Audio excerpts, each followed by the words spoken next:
中國最早嘅一本藥物學專著《神農本草經》入邊，將各種中藥分為上、中、下三品，並提出君、臣、佐、使嘅組方原則，將藥物以執政朝廷之中嘅君臣地位為例，嚟到表明佢嘅主次關係同埋配伍法則，就好似打仗一樣。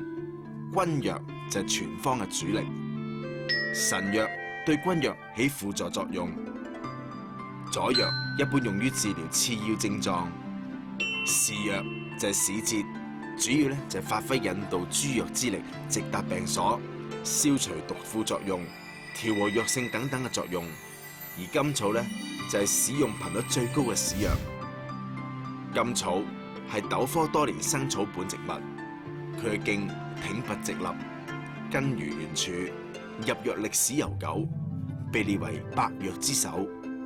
自古就有十方九草之說。南朝醫學家陶弘景評價甘草為眾藥之王，冇乜嘢處方唔用到佢嘅。甘草咧喺中醫處方嗰度咧係用藥最多嘅中草藥。咁點解會咁咧？其實佢有佢獨特功效，因為佢有調和之藥嘅作用。甘草其藥性和緩，所以響好多處方之中都係壓軸出場嘅。喺我哋嘅處方當中，比如你如果用咗鎮猛嘅藥，加咗甘草落去咧，佢可以使佢剛性減弱。如果喺一大堆嘅寒藥或者熱藥當中加咗甘草嚟，佢嗰種寒性同埋熱性又可以減弱。而喺有啲既有補藥又有清熱嘅藥，或者係有其他嘅藥，你加咗落去咧，佢又起到一個調和嘅作用。甘草多生長喺乾旱、半乾旱嘅荒漠草原、沙漠邊緣同埋黃土丘陵地帶，佢適應力強，種子隨便散到地上，即刻會出苗。呢次攝製隊響寧夏就睇到一大片隨住生長住嘅野生甘草啦。依家我身後嗰一大片嘅都係個野生甘草，俾我感覺呢啲野生甘草咧，佢葉子咧更加硬實啲，個梗咧就更加紅啲，而且通常咧野生嘅甘草咧，佢個藥效要比人工種植嘅藥效要好。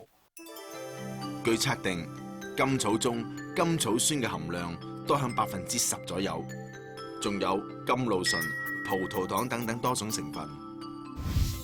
甘草就有個好特別嘅名，可能好多人都唔知，佢就叫做角虜。我哋都知道帝師就叫做角虜，喺中藥處方嗰度有君臣佐使。雖然甘草唔係君藥，但係佢為君所中，所以我哋叫佢角虜。甘草有瀉火解毒、潤肺祛痰止咳嘅作用，用於治療咽喉腫痛、咳嗽哮喘等等嘅症狀，有良好嘅效果。其實甘草咧，佢可以解百毒，比如佢可以解藥毒，又可以解食物之毒，同時可以解瘡瘍之毒。角虜又好，使節又好，甘草同我哋以前所探訪嘅中草藥一樣，只係自然萬物之中普通嘅一員。但係通過中醫嘅妙手開方配伍，就成為有住重要作用嘅良藥啦。響好多人印象之中，藥係有病先食。不過喺中醫嘅角度入邊，絕對冇呢條界線，因為我哋平時食嘅好多食物，其實都係藥。例如之前我哋講過嘅紅棗，有舒緩更年期同埋抗衰老作用。而除咗紅棗之外，西瓜都有小偏方治大病嘅作用㗎。睇嘅後邊嗰片西瓜地，我就想起自己一段經歷。大概係80年嗰陣時，6、7月份。嗰陣時仲讀緊大學，準備考試。嗰陣時啱啱係流感，我哋同宿舍好多同學都感上咗，包括我自己都係。大家都好心急，包括又去食藥啊、打針啊，效果都唔好。喺無計可施之下，陳醫師就同佢同學一齊去揾佢哋嘅老師啦。開咗藥，老師仲特別交代我哋要去買西瓜嚟食，食完之後就用個西瓜皮嚟煲水嚟飲，結果飲咗2次，嗰啲燒就退咗，而且佢燒退得好神奇。西瓜皮又叫做翠衣，同果肉一樣，有清熱解暑、解煩渴、利小便等等嘅功效。亦都對腎炎水腫、糖尿病有好好嘅作用嘅。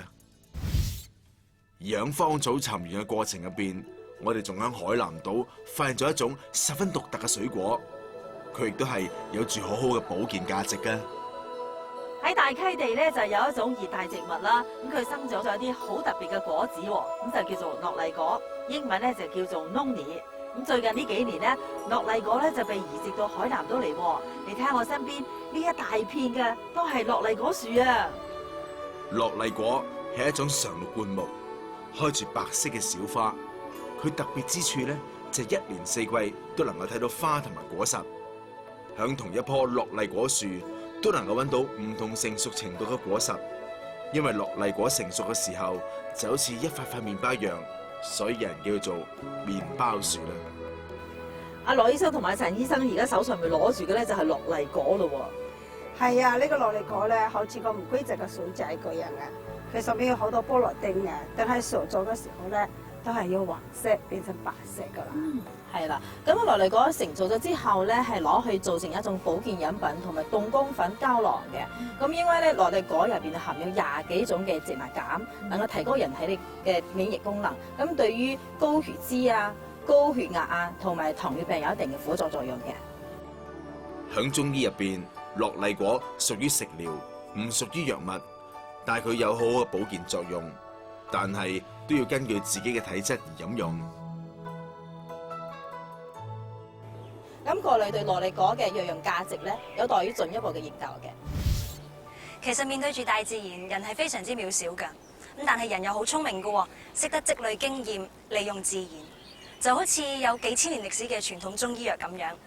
由神農嘗百草去到歷代嘅名醫，佢哋由中醫學嘅基礎理論，再加上自己行醫嘅經驗同埋心得，使到中醫藥慢慢變成為一門博大精深嘅學問。或者好多人對呢一點仍然持有保留嘅態度，但係我始終認為傳統中醫藥只不過係用另外一種語言去展示我哋熟悉嘅科學，而呢種語言嘅翻譯只係時間嘅問題。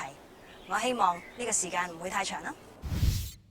近代以嚟，人類生活喺社會上面嘅目的，唔單止係為咗追求生命嘅意義，而係為咗創造經濟價值、賺錢。現代教育體系五花八門，但係所傳授嘅只係技能、謀生嘅一技之長，或者係加薪嘅證書。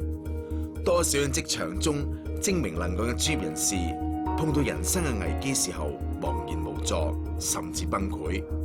台灣著名學者賴聲川認為，智慧已經遠離咗我哋。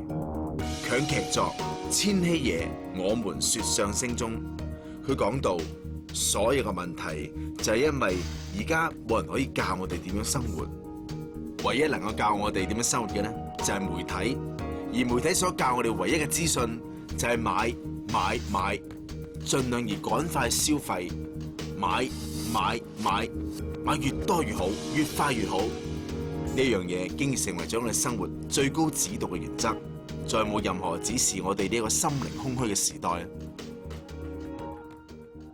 古老嘅中醫體現咗中國傳統嘅智慧，佢強調陰陽和諧、天人合一，重視人內心嘅調整、體察同提升。響萬萬藥庫寶典中，我哋為大家介紹咗43種道地藥材，佢哋雖然只係滄海一粟，最重要就係喺尋訪過程之中，攝製隊同你哋共同體驗咗一種質樸嘅人生哲學。自然太奇妙啦，我哋難以停下追訪嘅腳步。跟住落嚟，攝製隊又踏上奇妙嘅尋源之旅，去到廣西、雲南、貴州、海南、福建、廣東6大省份，搜羅更多特別嘅中草藥。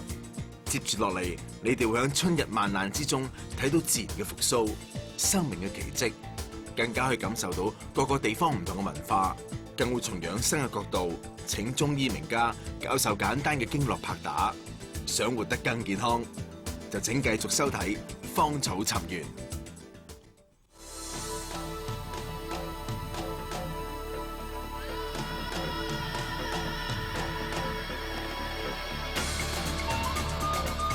大熱天時，長時間喺太陽底下暴曬係好容易會中暑嘅。